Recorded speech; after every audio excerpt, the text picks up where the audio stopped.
इसमें अगर हम देखें तो कला में छोटी मांसपेशियों का ही विकास है। फिर गणित और ईवीएस को देखें तो यहाँ पर स्वाद और महक की पहचान हो चुकी है। तो शारीरिक खेल में देखें तो यहाँ पर देखिए हम गेंद को लुढ़का कर एक्टिविटी बच्चों को कराएंगे और ताड़ासन भी हम बच्चों को कराएंगे जिससे उनका शारीरिक विकास हो सके। तो ये 2 दिन की डायरी। उसके बाद अगर हम इसको आगे बढ़ाते हैं, देखिए आप, तो अब हम 3rd डे पर अगर आ जाते हैं, ये वीक 2 का 3rd डे स्कूल रेडीनेस। तो इसमें भी देखिए जो भाषा कौशल है, इसमें चित्र बनाना और कहानी के बारे में बताने पर हम पहुंच चुके हैं। और कला पे अभिनय पर आ चुके हैं क्योंकि बच्चे अभिनय में बहुत इंटरेस्ट लेते हैं। मुखौटों की पहचान से हम उनको अभिनय करा सकते हैं। और यहाँ पर अगर हम वैज्ञानिक सोच की ईवीएस की बात करें तो चिकना और खुरदुरा की पहचान हम लोग बच्चों को करा रहे हैं।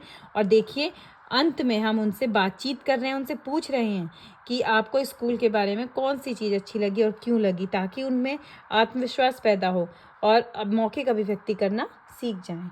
अब इसी तरीके से अगर हम 4th डे की बात करें तो इसमें स्वतंत्र खेल सेम वैसे ही रहने वाला है। और जो भाषा और साक्षरता कौशल है उसमें हमें चित्र के बारे में बात करने पर हम लोग आ चुके हैं, ताकि हम किसी भी चित्र को दें तो बच्चे उस पर बातचीत कर सकें। और गणित की अगर हम बात करें, देखिए बढ़ता और घटता क्रम अब आ चुका है, जिससे उनका शारीरिक खेल की बात करें तो शारीरिक विकास और एकाग्रता हम लेंगे। एकाग्रता के लिए देखिए यहाँ पर योगासन है, गहरी सांस लेना।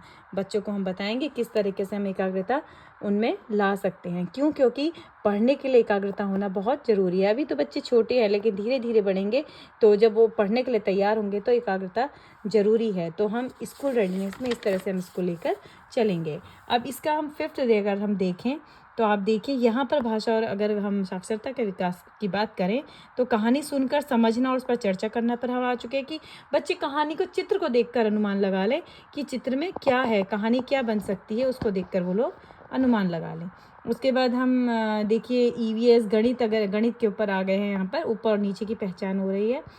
और शारीरिक खेल की तरफ देखें तो निर्देश को समझ सके, सुन सके, क्योंकि हम कोई भी खेल अगर बच्चों को खिलाएंगे, जब तक बच्चे निर्देश ना पालन कर ले, ना सुन ले, ना उसके अनुसार पालन कर ले, तो कोई भी खेल हम बच्चों को नहीं खिला सकते हैं।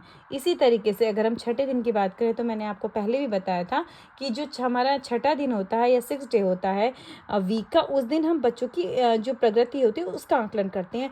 सप्ताह भर की जितनी भी गतिविधियां हैं उनका हम दोहराव करते हैं और दोहराव करने के बाद बच्चों का पोर्टफोलियो में उसका जो कार्य होता है वो दर्ज करते हैं। और इस तरीके से हम बच्चे की प्रगति का